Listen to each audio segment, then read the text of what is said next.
Alright, peace to you, ladies and gentlemen. How are you? Now, in today's video, I just want to speak about some more reflections I had on that debate with Fight the Flat Earth, and really what I've learned about debating and human knowledge in general. And really what I've learned is this, that there actually is no point, there is 0 point whatsoever in debating these atheists and these secularists and these so-called agnostics. And I'll tell you why. Because really, okay, I'll give you a little bit of a background. So of course I've debated Christians before, I've debated Hadithan people before, people who believe in the Hadith, and I've never found myself as frustrated with them as I have with these secularists and atheists, and there's a reason why. At least with the Christian and at least with the Hadithan, whether they follow it or not is a completely separate issue, and most of the times they don't follow it, but at least we can agree that there's an objective frame of reference for the debate, if I am to use such a horrible term, but there's an objective standard for the debate. For the Christian, it is the Bible. They claim it is the Word of God. Okay, so now I have something I can study, so I can look into their worldview.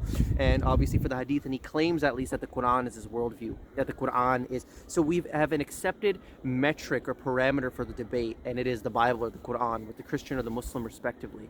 And you know, this kind of when you lay out your worldview like that, when it's objective and clear, there's a level of honesty to it. These atheists and these secularists, and I'm just saying this for you guys as well, like, you know, if you're ever discussing with these people, there's actually no point in going into it, because they actually have no defined worldview. In order, really, I've learned that in order to have a debate, as a prerequisite to earn the right, to earn the respect to be on the debate stand, you have to have a clearly defined position. These people do not have a clearly defined position, and this is the tactic they employ. They just shroud their worldview in this obscurity and in this mystery, and they change their worldview every 5 minutes. At least when I'm debating the Hadith guy, I can hold him accountable to the Quran. So when the Quran says it is complete, when the Quran says it is clear, when the Quran also says that Muhammad had no right to make anything unlawful that God didn't make unlawful, you can show them all these things, and again, there's an objective reference point for what is going to be taken as evidence. These people, on the other hand, though, these secularists, these atheists, agnostics, they change their position every 5 minutes.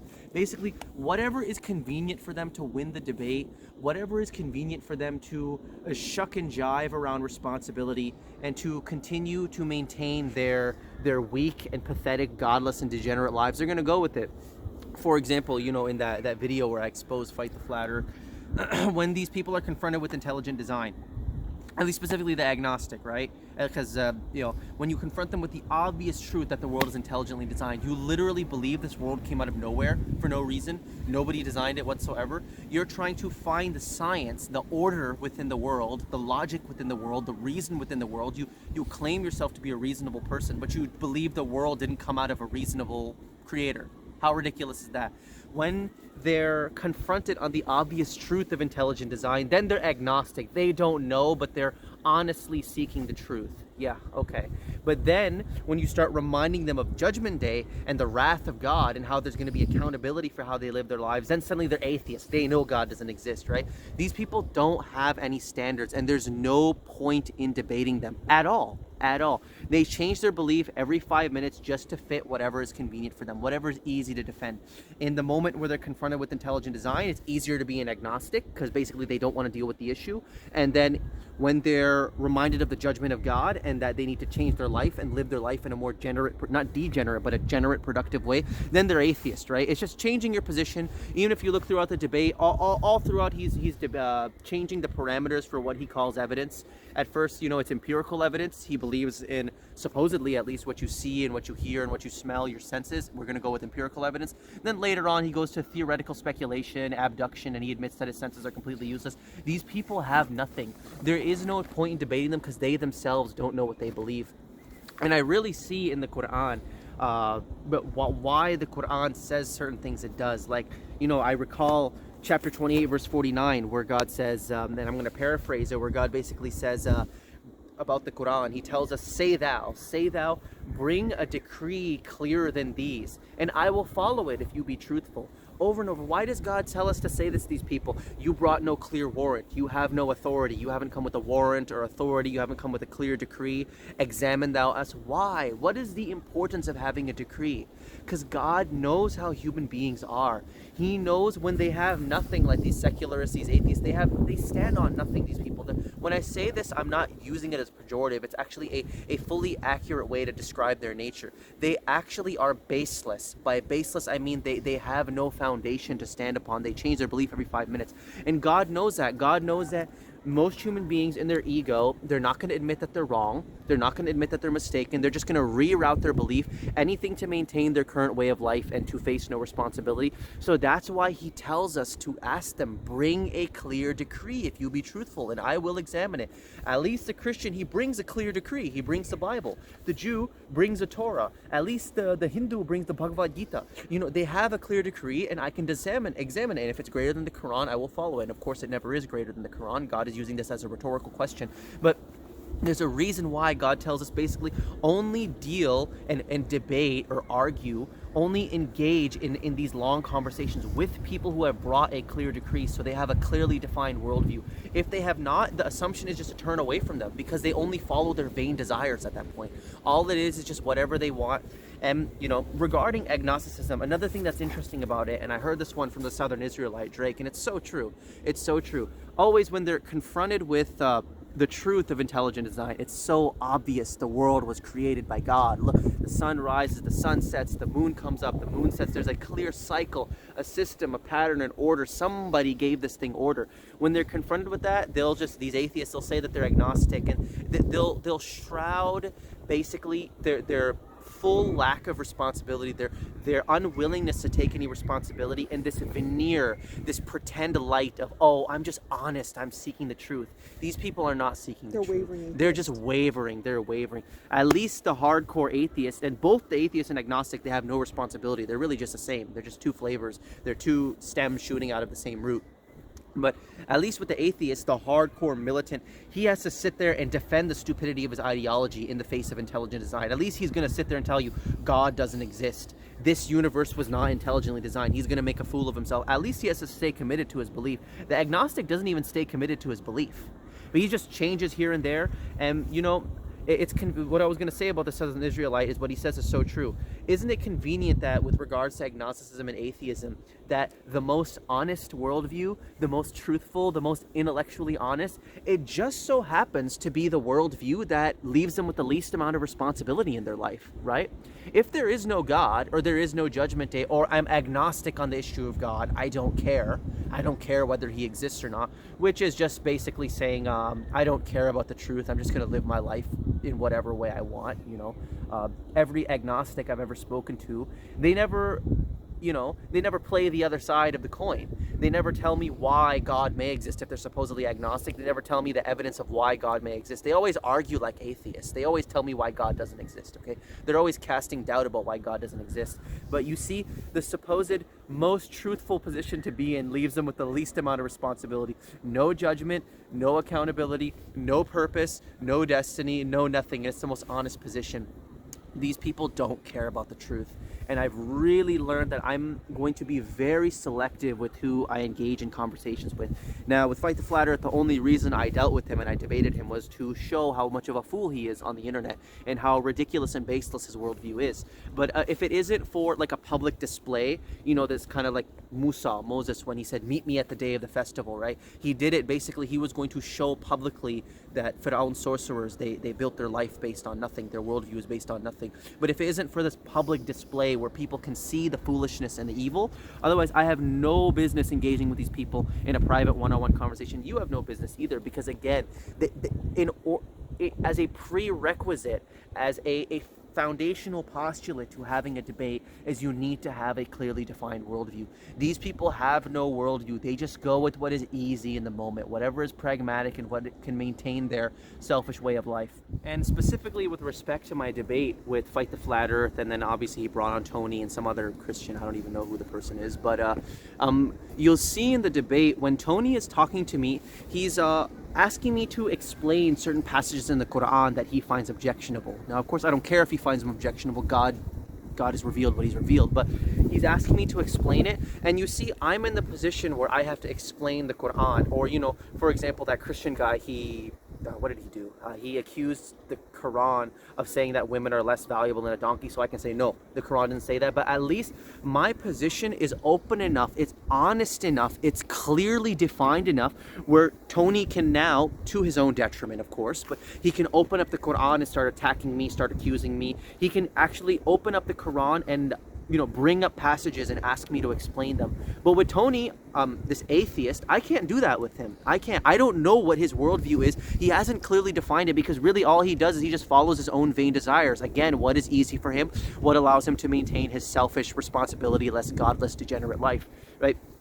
These people, these atheists, when they're debating a Christian, when they're debating a Jew, when they're debating a Muslim, they'll bring up passages in the Bible, the Quran, the Torah, whatever. They'll ask you to explain them. They have a problem with the passage. At least they're able to do that. It shows that we're honest enough. Our belief is clearly defined. Accountability. These people, this is an old tactic. This is an old tactic that dishonest people employ, where they shroud their worldview in this obscurantist mystery. They paint it out in this kind of mystery, and they hide. They don't clearly define their worldview, so they can never really face any accountability.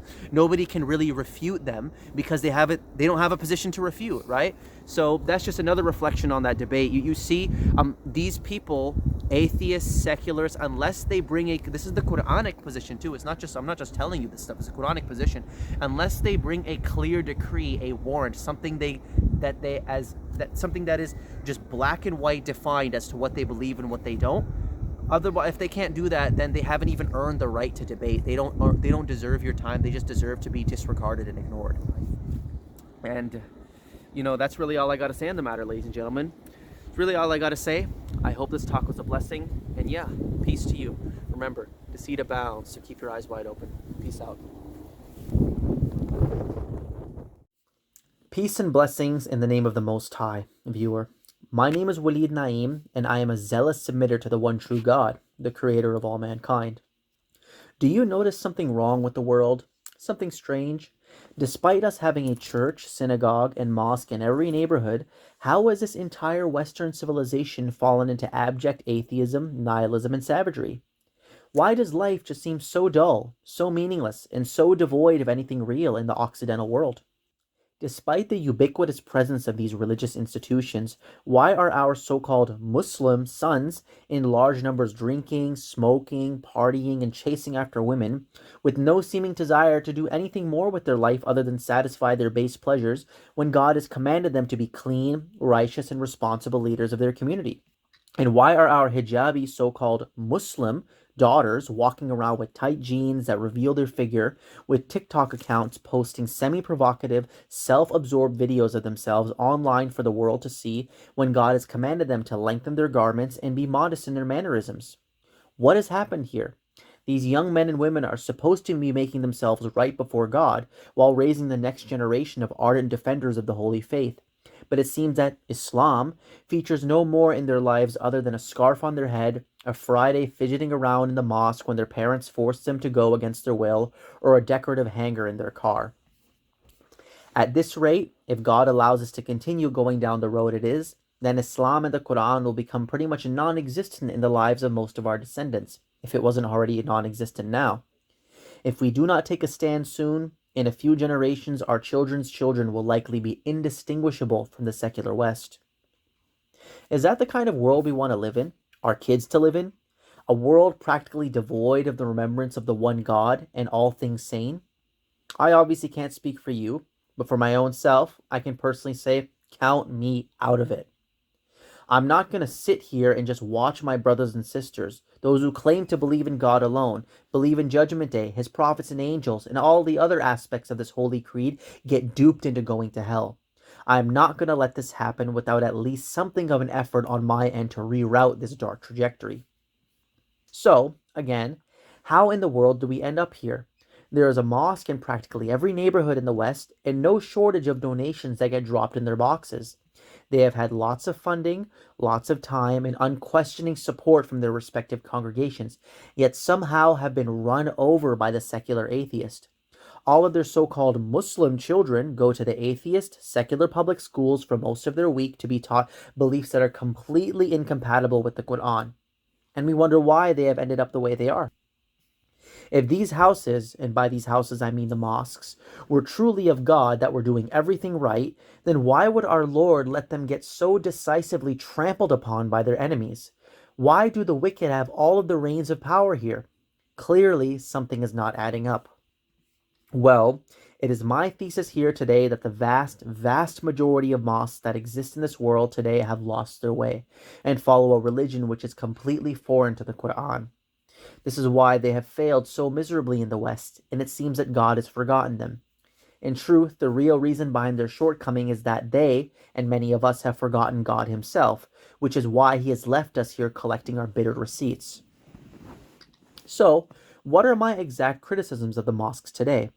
As a Muslim and a man committed to the truth above all else, what are my personal gripes with their institution, which claims to be for God? The first glaring problem I can think of is that the majority of people who call themselves Muslim have allied themselves with a body of literature that is foreign to the Word of God, treating it equal to, and in fact above, the Quran itself. Of course, I am talking about the Hadith. Listen, the facts are this. There is no justification within the Quran which tells us to follow this hadith stuff, which came hundreds of years after the Prophet Muhammad died, and therefore he could have had no ability to oversee what people have said about him and determine if it is true or false. It is now becoming crystal clear, especially in the last 10 to 20 years, that many things that have been ascribed to him in their most quote-unquote authoritative texts, which they call their Sahih Hadiths, are forgeries that directly contradict God's final revelation. To take these words of men, i.e., the Hadith, and hold them to be equally authoritative to the words of God would be breaking the first and most important commandment, which is to worship God alone, making no equals with Him.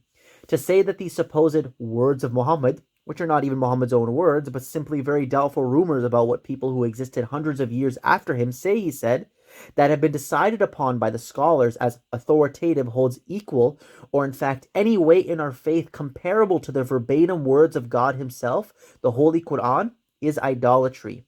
You are exalting man's words to the status of divinity, which should only be given to God's words.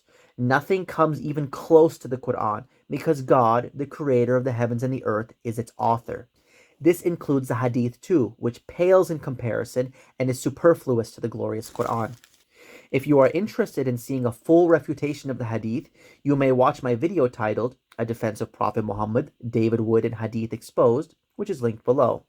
In it, along with refuting and putting in his place the worst opponent of Islam on the internet, Mr. David Wood, I also expose how the Hadith is completely contradictory to the Quran and the source of much of the Muslim world's problems. It is a 2-hour long documentary where I seek to demonstrate the true character of Muhammad in the Quran, defending his history and personality with primary source quotations. I clear the last prophet of God's name from the people who have tarnished his reputation the most, which are certain types of Christians, and, sad to say, Hadith following Muslims, which have said many terrible things about him. No, Muhammad was not a money-hungry, tyrannical warlord who married a 6-year-old girl. He was a shy, humble, meek man who married adult women, had compassion for even his worst enemies, and oftentimes had a tough time even standing up for himself out of fear of hurting other people's feelings. This is all demonstrated in detail in my video. Once again, the link for that will be in the description under the tab, The True Character of Muhammad in the Quran. So that is the first problem with the mosques, the reason for which I feel they have been forsaken by God, their adoption of an apostate literature which contradicts their foundational scripture.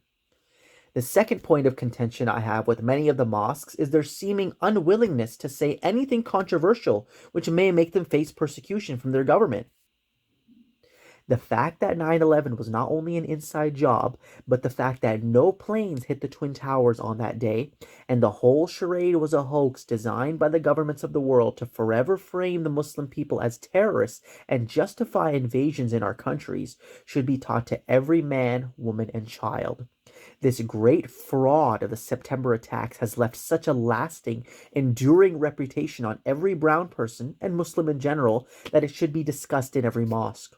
Our people are not responsible for that crime, but it was the governments of the world who carried out that plot and framed us for it. 9/11 is just only one small example, though. There are many, many other quote-unquote conspiracy theories, which are really just conspiracy facts, avoided by the mosques due to their controversy.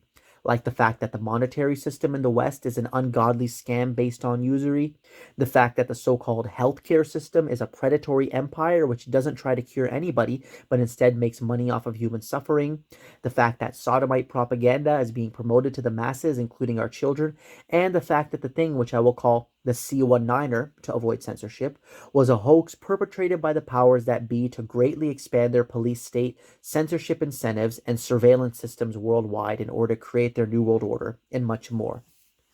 These governments that have occupied our lands are de facto terrorist regimes, and the mosques seem to say nothing of it.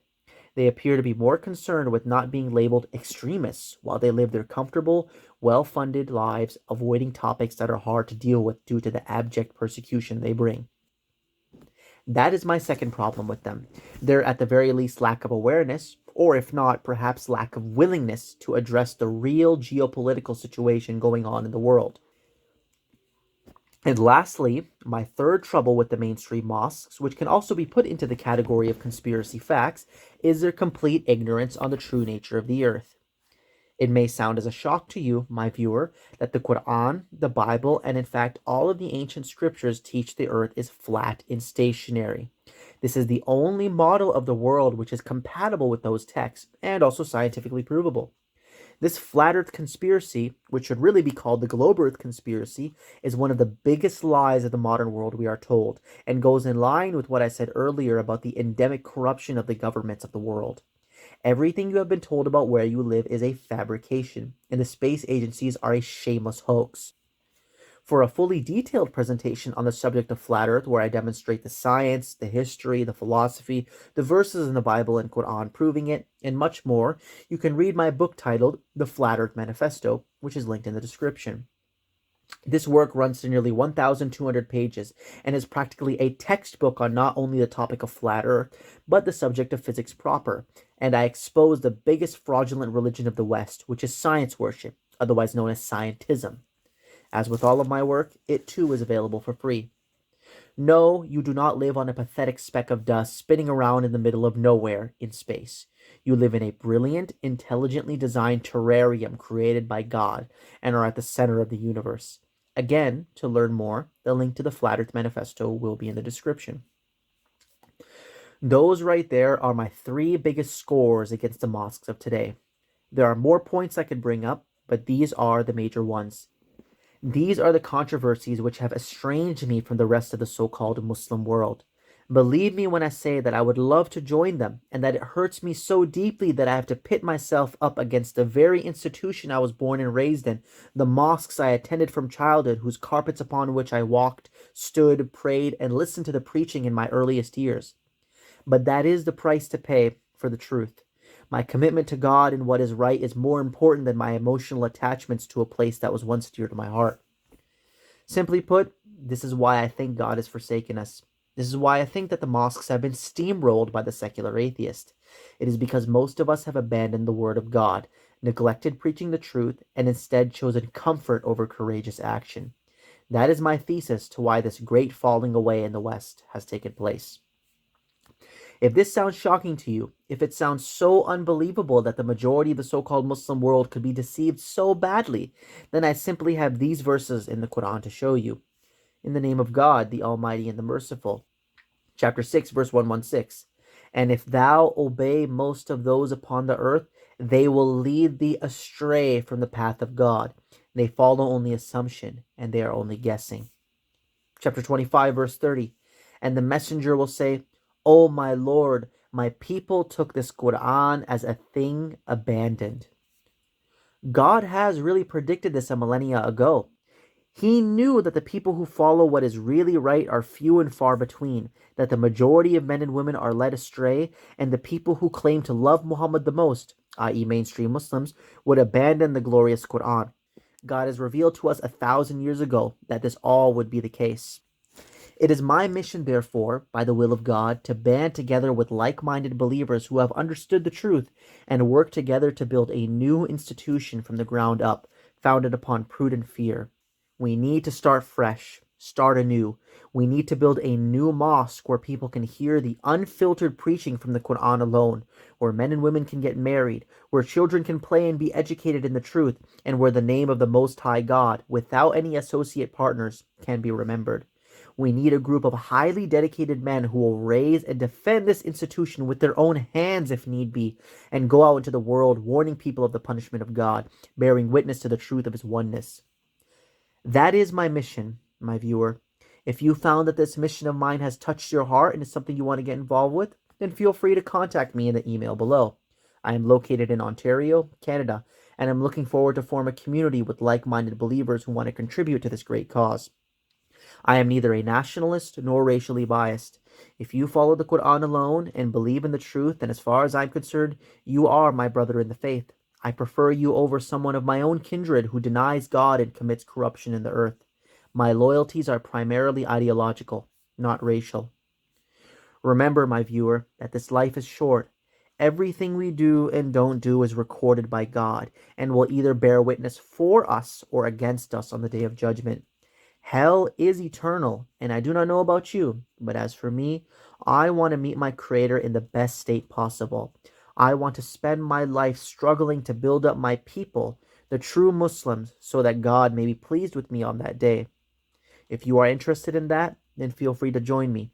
If not, then find something else good to do which will prepare you for your appointment with the Most High. That is where we are all going anyway. With that being said, I say peace and God bless to all of you good people.